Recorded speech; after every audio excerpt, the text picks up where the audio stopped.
Thank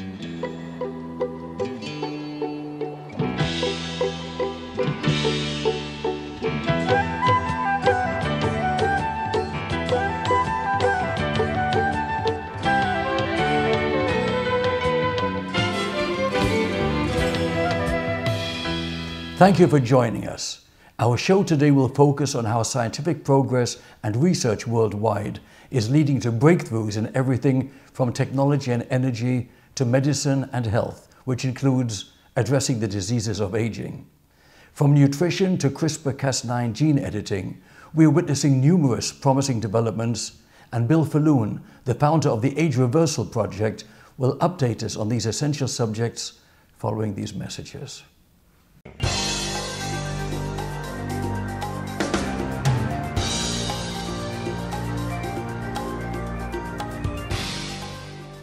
Life Extension magazine brings you new discoveries in health and anti-aging. Our science-based research and supplements are so advanced they're many years ahead of the medical mainstream, with quality control standards that exceed FDA mandates. Life Extension has covered groundbreaking medical research for more than 35 years. For your health and future, you deserve the best. Learn more at lifeextension.com. Well, good evening, group. I want to travel back in time to year 1997, 1998. I had many conversations with a very well-versed member of our group, and he continued to enlighten me that the secret to controlling aging lies in our bone marrow. That as our bone marrow ages, we age systemically. And if we can do anything to reverse the aging process of our bone marrow, that's where our stem cells are produced, our immune cells, all of our blood cells actually in the bone marrow, if we can do something to reverse that, then we're going to be able to dramatically slow and or reverse aging. That was 1997, 1998.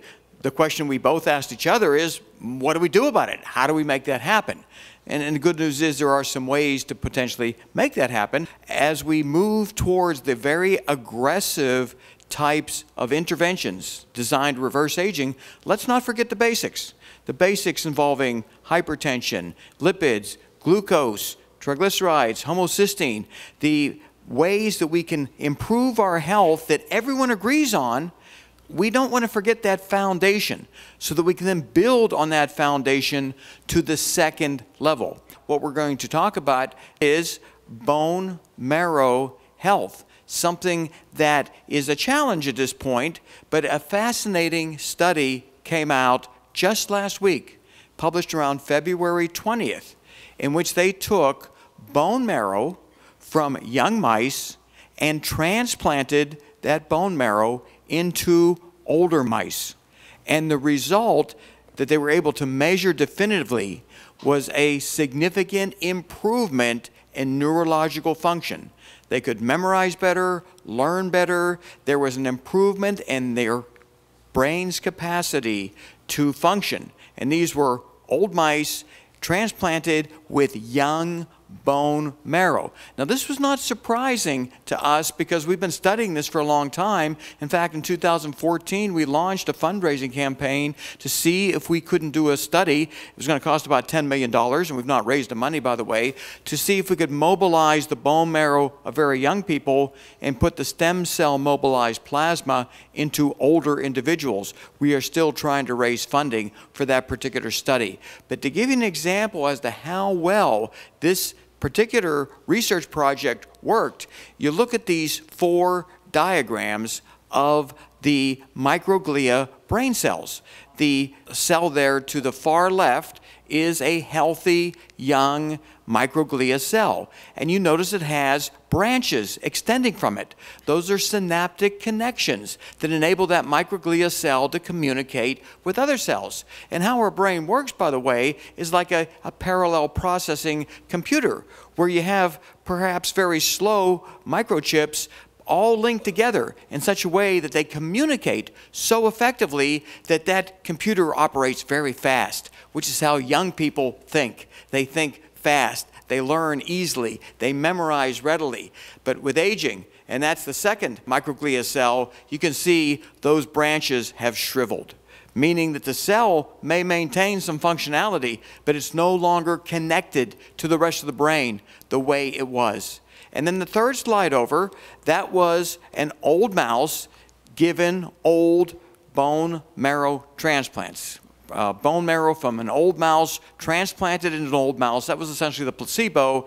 It shriveled. Those synaptic connections, they just continued to shrink, meaning that old bone marrow is probably toxic. We have a lot of evidence. But the spectacular slide to the far right of that screen, those were old mice with young bone marrow transplanted into their bodies. And look at how those connections sprouted. Essentially, that old microglia cell in the brain resembles, maybe even exceeds, a young microglial cell.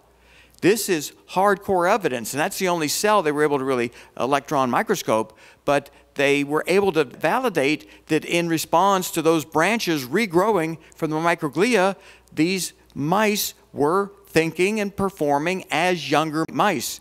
So that conversation I had over 20 years ago, it had a lot of significance, especially when I saw this type of study coming out just last week in the published literature. In fact, most of what I'm going to talk about is what's happened over the last 30 days. That's how fast the science is evolving.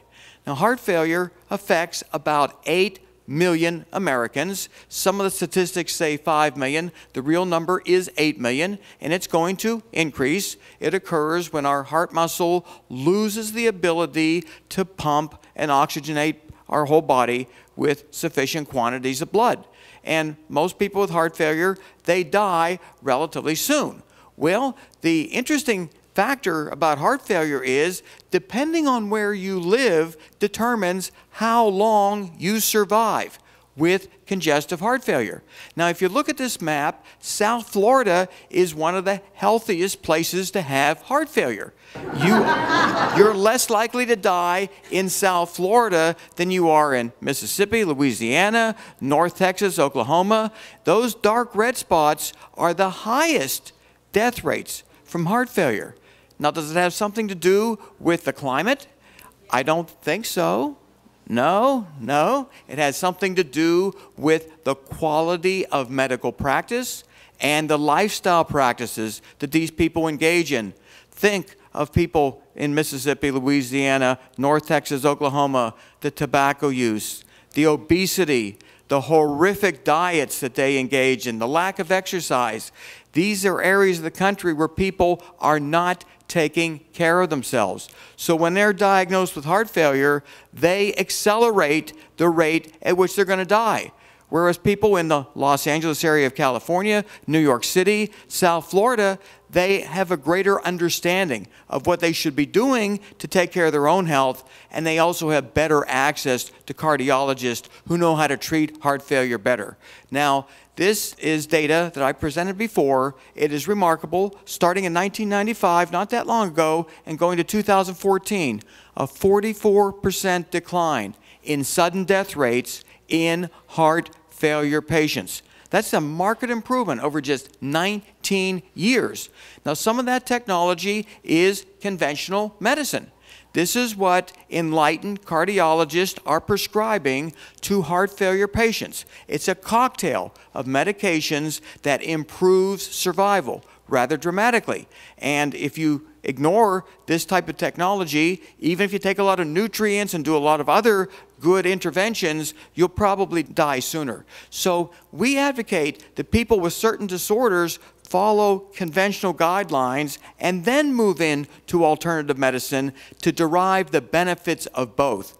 And I have people who approach me with heart failure and they say, I've never taken a drug in my life, I don't want to start. And I say, guess what? If you want to live, you're probably going to start on 4 or 5 different drugs, and you're going to take them all during the course of the day, and you're going to start on some nutrients. We're going to replace your hormones. You're going to change your diet, because that's how we can enable you to live a lot longer. This is technology in action, resulting in 44% fewer people dying of heart failure over a 19-year period. It's rather dramatic. Now, the new intervention that's just recently been discovered is that senolytics may be an effective way to additionally treat heart failure. And for those who are just here and don't know senolytics, this is a slide I've used before. A senolytic compound selectively destroys senescent cells. These are sometimes referred to in the media as zombie cells. You wish they would just die. Instead, they linger. And they're highly metabolically active in a way that they destroy the existing cells so that those cells become senescent cells until you don't live any longer.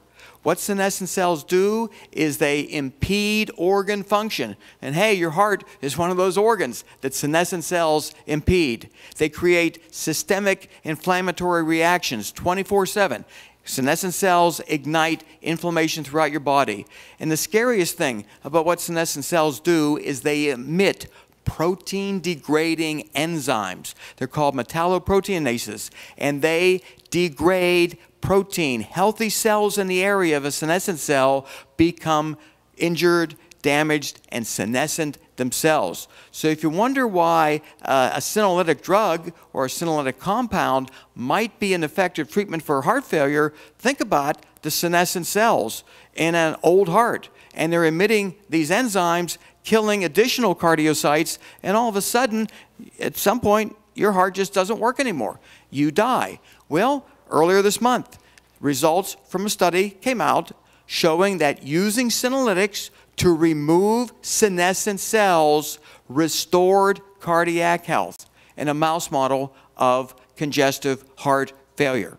This is another medical breakthrough that's occurring more and more now on a weekly or daily basis. I'm getting emails about new studies confirming or enlightening us to what we can do to protect ourselves against degenerative disorders. And the media, they pick up on that. They talk about people at Mayo and other research institutes who are collaborating to show how removing senescent cells may be a way to systemically reverse aging and treat specific age-related disorders like congestive heart failure. So we're seeing the media pick up quite a bit, and this is a chart from that study showing how the cycles work, where the cells emit certain toxic factors, where if you block the senescent cells by killing them, you're going to effectively treat congestive heart failure. So what we learned from this study published earlier this month is that in addition to all the other disorders that we know are associated with the accumulating senescent cell burden, congestive heart failure is another disorder in which we can potentially treat by removing the senescent cells from the heart and the rest of the body. And again, 8 million people in this country suffering, an urgent need for a clinical trial to be done using the proven senolytic compounds that we've described before, and I'm going to reiterate what those are during this presentation. And by the way, this research all started only back in around 2015. About 4 years ago, Mayo Clinic published a study showing that when they removed senescent cells from old mice, all of these benefits occurred. And if you look at number 3, they noticed improved cardiac function. So the fact that they did a study using senolytics specifically to treat heart failure in a mouse model shouldn't surprise us, because it worked in 2015 to induce systemic rejuvenation. And JAMA, September 17th, 2018, reported on this research. They described it as something that may transform medical practice, where if you are a person over age 40 or 50 and you go to see a doctor, he may prescribe a senolytic drug cocktail as a way to at least alleviate whatever chronic condition you have. And again, reporting last month during our last presentation, we talked about pulmonary fibrosis, kind of a disorder that you would think senescent cell removal would be highly effective for. And they did just a pilot study, and they were able to show that dasatinib and quercetin improved physical function. It wasn't a cure, but that was just the initial phase 1 study. They're moving more into the phase 2 arena now to see how efficacious they can make senescent cell removal treat pulmonary fibrosis, a lethal condition that normally kills people in just a few years. They literally are not able to breathe. And at RADFest, September 21st, I presented the first findings ever in medical history of a human clinical trial where we used dasatinib and quercetin to treat people with severe bone-on-bone osteoarthritis. 90% had significant improvement, almost complete relief of pain, improved joint mobility, and we're just waiting right now for the follow-up MRIs to be read and interpreted in a way to see if cartilage regeneration occurred. It is spectacular what we're consistently seeing in clinical trials, that means trials on humans, that emulate what's successfully done in the animal models. So this is the senolytic dose schedule that was used in the osteoarthritis study. It differs a little bit from the Mayo Clinic study on pulmonary fibrosis, and I think what we're using is a little bit safer. And what I'm going to tell you in the next couple minutes is how you may be able to gain access finally to affordable dasatinib. That's been a real handicap. It's such an expensive drug because it's used to treat cancer, and because insurance covers it, the drug companies mark it up way, way too much. And this is the difference in dosing between the Mayo Clinic study on pulmonary fibrosis and the osteoarthritis clinical trial that we helped fund. They basically used a lot more quercetin in our osteoarthritis trial, and we actually used a lower dosing schedule of dasatinib, even though it looks like it's higher. Now, this is a slide that I've shown now probably to 10 different groups that you can get dasatinib under a brand name called Sprycel. It is a drug used to treat leukemia. Leukemia patients take it every day, and of course they have side effects by taking it every day. But a low dose of dasatinib has not demonstrated toxicity in the clinical trials that we have been involved in. Problem is, 4 tablets may cost you over $2,000. And you may want to do this more than once a year. So the challenge has been finding a lower cost source. Now, I was just informed tonight that a compounding pharmacist, who's not just a pharmacist, he's a PharmD. He's got about as much education as a medical doctor, but he chose pharmacy to get his doctor's degree. His name is Alan Zimmer. He's standing or sitting right in the front seat. Alan, just get up to let people know you're here.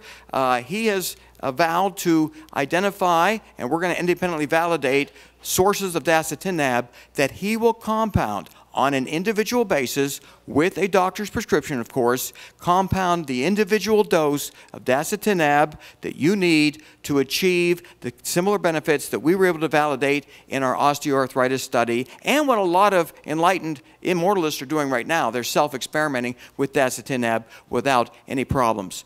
Now, the people who want to live forever, like me, they're working with others to put together big money to do large human studies. We can't wait for it to happen. This was announced earlier this month. Peter Diamandis, he's an incredibly brilliant researcher, businessman.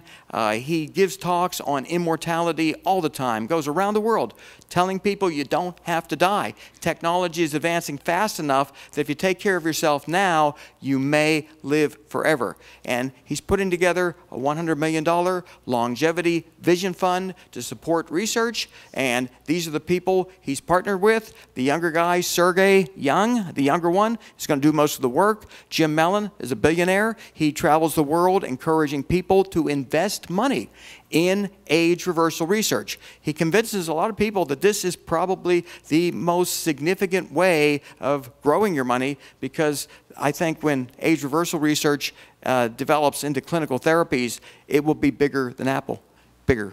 The people will need more of it. It'll be universal. People will not want to let aging take its course.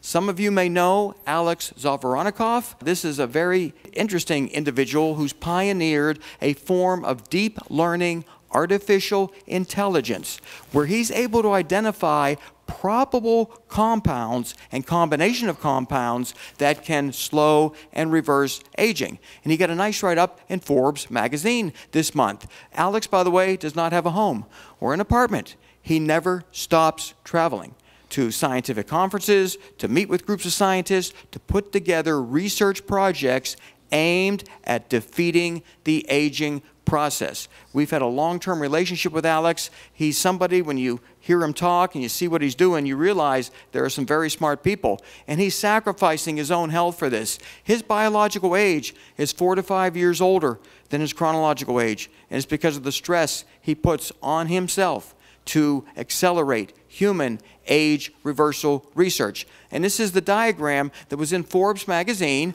and what it shows is what happens to people when they're born and they mature, and then around the age of 35 to 40 they start to decline. Now if you do nothing about it, you decline rather quickly. You fall ill, you might be in a nursing home for a couple years, and then a cemetery. But if you engage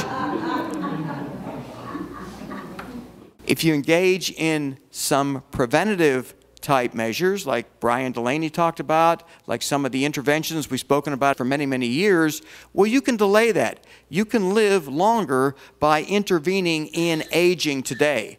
And then the ultimate objective is to not let the downhill curve occur at all. In other words, diagnose and repair damage that occurs during aging so that you never have to think about nursing homes and cemeteries. It'll be a fantastic future. So Forbes, they wrote some very nice verbiage about age reversal research being the ultimate form of altruism, the ultimate charitable act, because it benefits everybody, including yourself.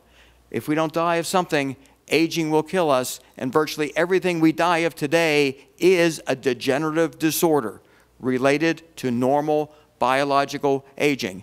And this is the last slide deck I'm going to really show. You look at the headline of this, and it pretty much acknowledges that science will emerge to enable people to live maybe forever.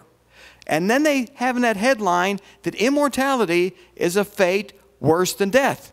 Now, you can see what they write in there. They're talking about the scientists, the billionaires putting money into this and getting real-world results. They're talking about that, and I kept reading this whole article. I said, well, where is the downside to this? I couldn't figure out what they were getting at, because they're talking about the most brilliant entrepreneurs in the world putting big money into research designed to find a cure for biological aging. So I'm reading all this good stuff, and I'm saying, why is that headline there? Why are they calling immortality a fate worse than death? And again, the data they kept presenting and writing about in this article indicates this is going to happen. I mean, these people made the impossible occur already, and they're looking at aging as just another technological challenge.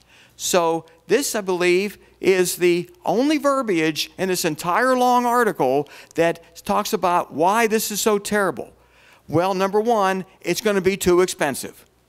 Everything is too expensive when it first comes out. We know that. We remember buying cell phones for $2,000 that barely had a connection anywhere and didn't work too well. $2,000 is what they cost back in 1988. We now buy smartphones for $600, $700 that do so much more. As technology advances, prices come down. This will not only be for billionaires, though in the beginning there'll probably be some interventions that the billionaires can afford that others can't. And then they bring up the ridiculous notion that somehow there's going to be too many people on this planet. Now, we've had so many credentialed speakers in this church totally invalidate that assumption with one slide after another. I'm really just going to show you one, and that is Japan, Germany, France, and even China. They are losing their population, and that population shrinkage is going to hinder those countries. And that would be happening in the United States also if it wasn't for all the immigration.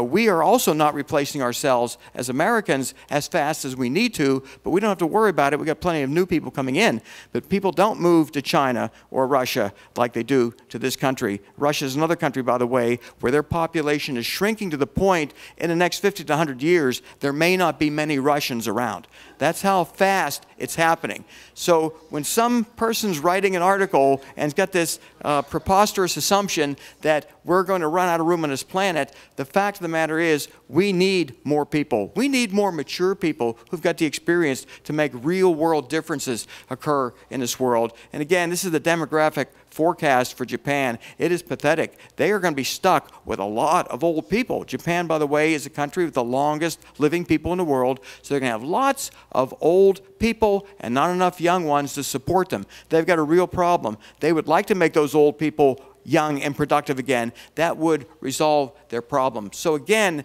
the breakthrough of the month, so to speak, is transplanting young bone marrow into old mice. And theoretically, some of us could do that now. You can remove bone marrow from a young, healthy person. It does grow back in a young, healthy person. Put it into your own body. And that young bone marrow would churn out a lot of healthy cells. Theoretically, we don't know the safety of it yet. I don't advise anyone doing it yet, but at least it provides evidence that aging is very much involved with bone marrow degeneration. And there are other ways to derive the benefits of young bone marrow that we are investigating. And this was all predicted by many, many people, and it's evidenced by what you're looking at right now. Most of us are old enough to remember a lot of people who dropped dead of a heart attack.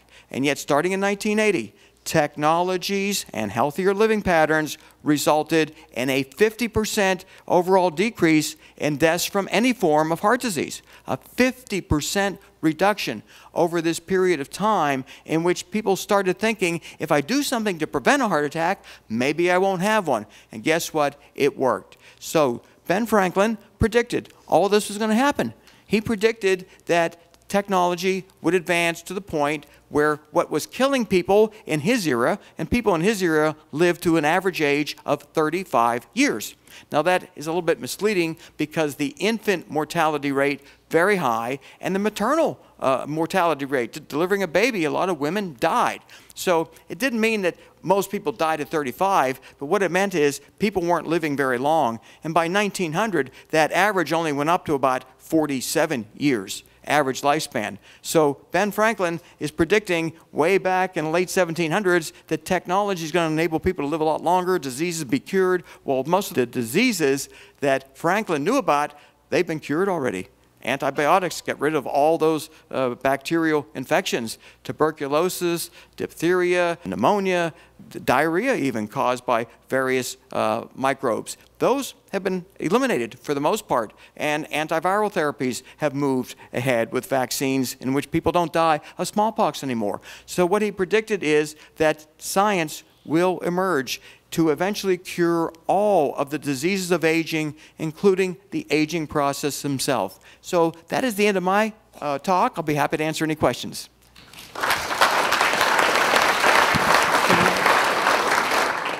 Life Extension magazine brings you new discoveries in health and anti-aging. Our science-based research and supplements are so advanced they're many years ahead of the medical mainstream, with quality control standards that exceed FDA mandates. Life Extension has covered groundbreaking medical research for more than 35 years. For your health and future, you deserve the best. Learn more at lifeextension.com.